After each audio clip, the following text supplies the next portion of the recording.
Fourth question, kailan nangyari ang labanan? Bago ba lalangin ang langit at lupa?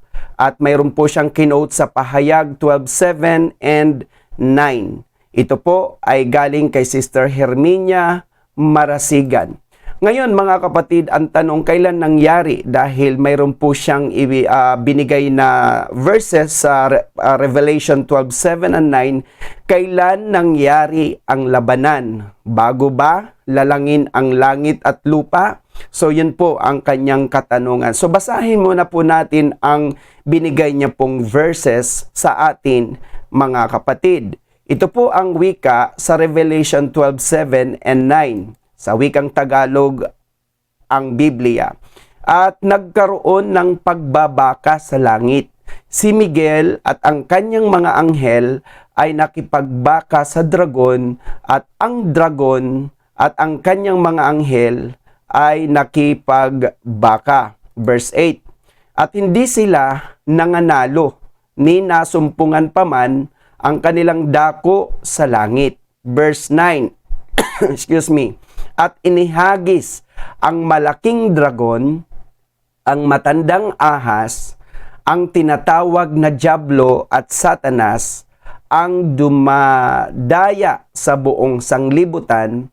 Siya'y inihagis sa lupa, at ang kanyang mga anghel ay inihagis na kasama niya. So yun po ang talata na kanya pong ibinigay sa atin mga kapatid. Dahil hindi naman po lahat na pag binigay ang verse ay familiar po lahat ang ating mga sumusubaybay mga kapatid. Kaya we have to read the verses na kanya pong ibinigay sa atin. So maliwanag naman po na nagkaroon po ng pagbabaka between Miguel and his angels of course, and then Satan with his angels also, ay nagkaroon po ng pagbabaka sa kalangitan, at hindi sila manalo at hinagis po sila sa lupa. Ang wika po ng talatang ating tinatalakay. So ngayon, ang tanong po kasi ni Sister Herminia Marasigan ay kung kailan po nangyari ito, bago po ba lalangin? Kasi of course we're reading in the book of Revelation. Tandaan po natin mga kapatid na ang book of Revelation, ito po ay may mga fulfillment na propesya sa Old Testament mga kapatid.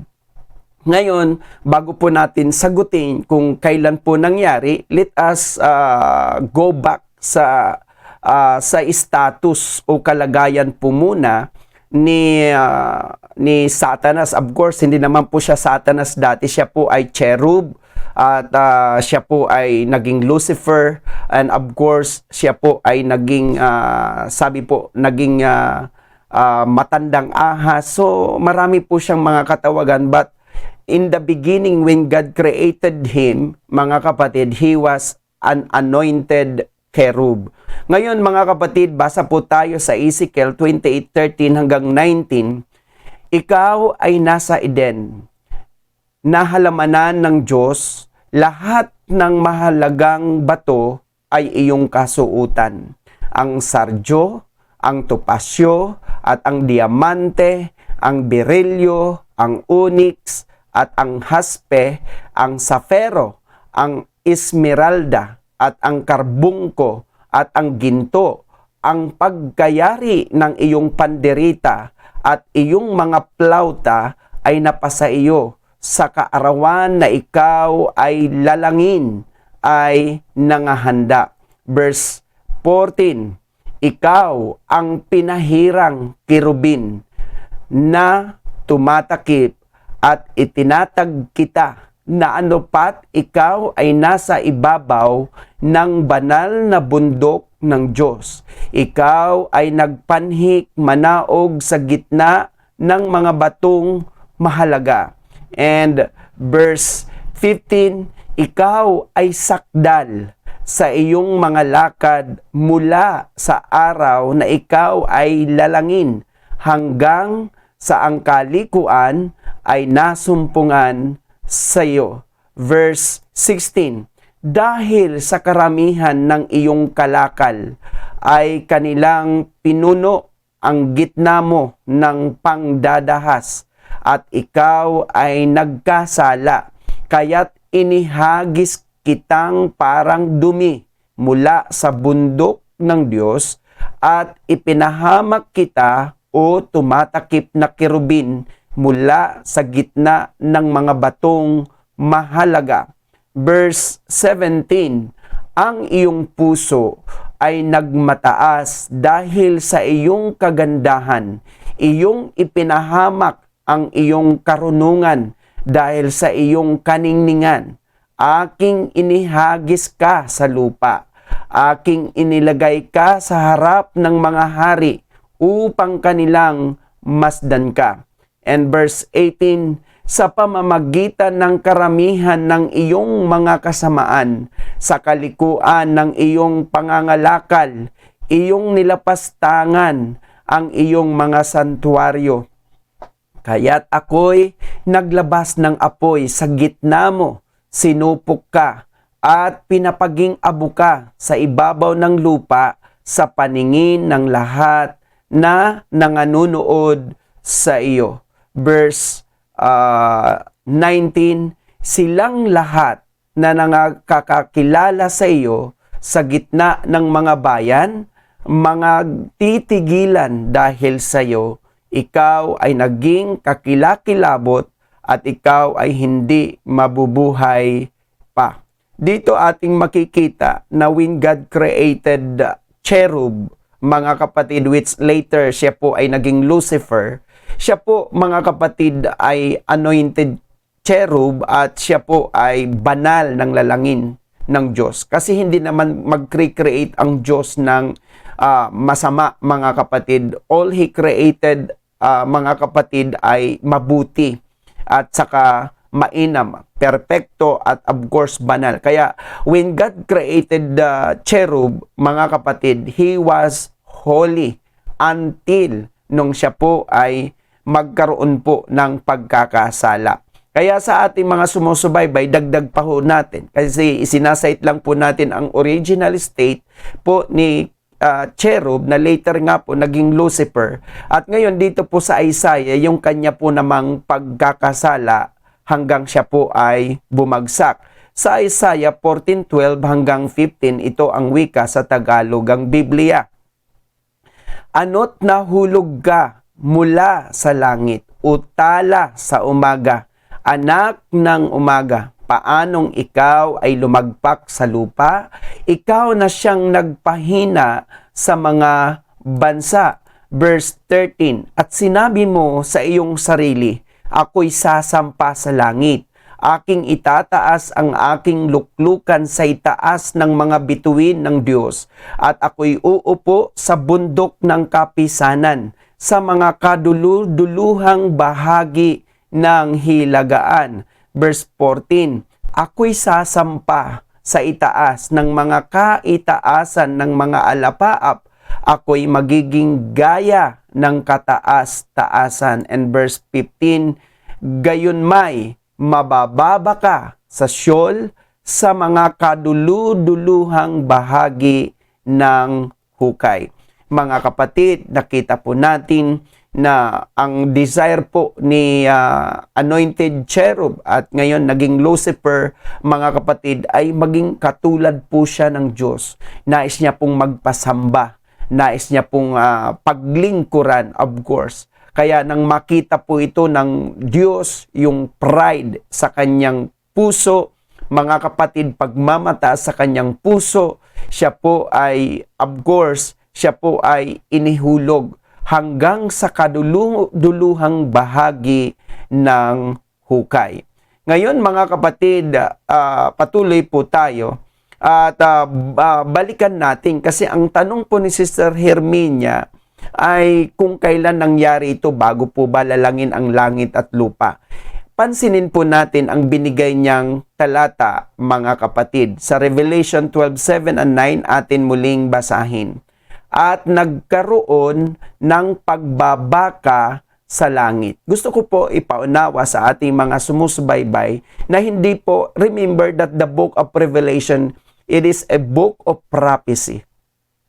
Ang propesiya ay mayroon tinatawag na fulfilled, mayroon pong to be fulfilled na tinatawag ho natin. Hindi po lahat ng nakasulat sa Revelation are to be fulfilled, kundi mayroon na pong mga fulfilled. Take note again, ipapapansin ko lang po sa ating mga sumusubaybay, sabi po sa Revelation 12:7, at nagkaroon ng pagbabaka sa langit. Hindi po sinabing magkakaroon ng pagbabaka sa langit, kundi ang sabi po doon, at nagkaroon ng pagbabaka sa langit. So, mga kapatid, sa ating pong pagsusuri, ito po ay past tense, mga kapatid. Ibig sabihin, naganap na, nangyari na, natupad na. Ipagpatuloy po natin ang pagbasa. Sabi po ng Revelation 12:7 and 9, at nagkaroon ng pagbabaka sa langit.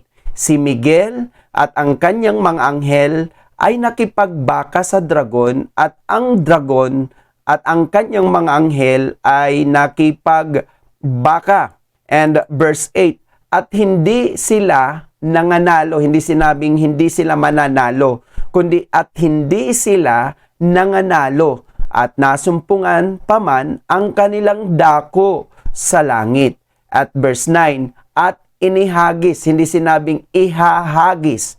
Take note sa ating mga sumusubaybay.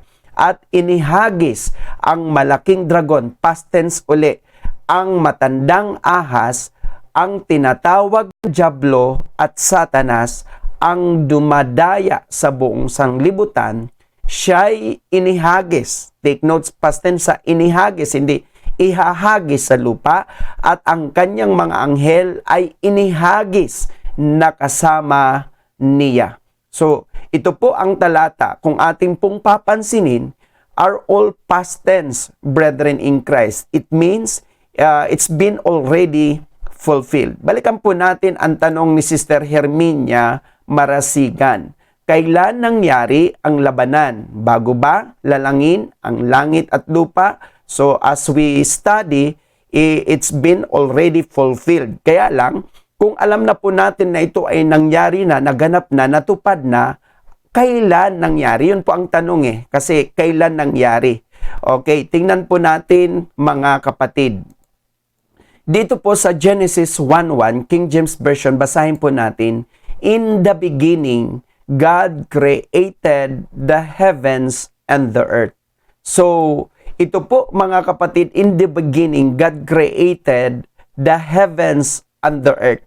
Tulad po ng sinasabi ho natin sa pag-aaral, bago likhain ho ng Diyos ang ilalagay, of course, lalalangin muna ng Diyos ang paglalagyan.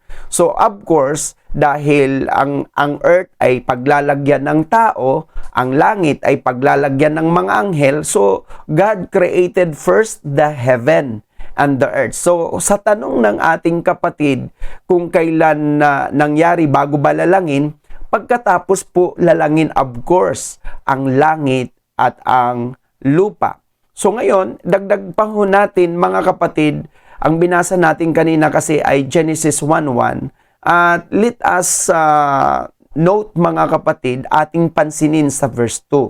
Ang sabi po sa verse 2 ng Genesis King James Version, and the earth was without form and void, and darkness was upon the face of the deep, and the Spirit of God moved upon the face of the waters. So dito ating makikita mga kapatid, pansinin lang po natin yung unang kataga, and the earth was without form and void.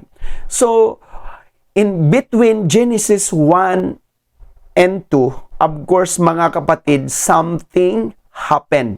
Kasi again, in Genesis 1:1, in the beginning, God created the heavens and the earth. Of course, tulad ng sinasabi po natin, when God created everything, He created them perfectly. At mabuti, maganda mga kapatid. Dito sa verse 2, ang earth ay wala na siyang form, mga kapatid. Wala na siyang hugis. Wala na siyang hitsura. Wala na po siyang laman. So what happened? So as what I said, something happened between Genesis 1:1 and Genesis 1:2.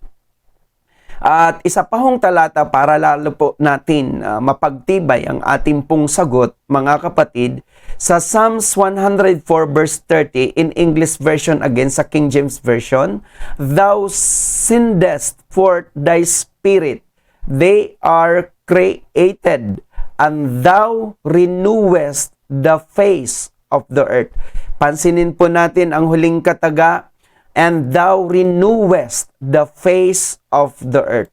So, pagkatapos po na ang earth ay ma-formless at maging void, mga kapatid, makikita po dito na nirenew ng Diyos ang balat ng lupa.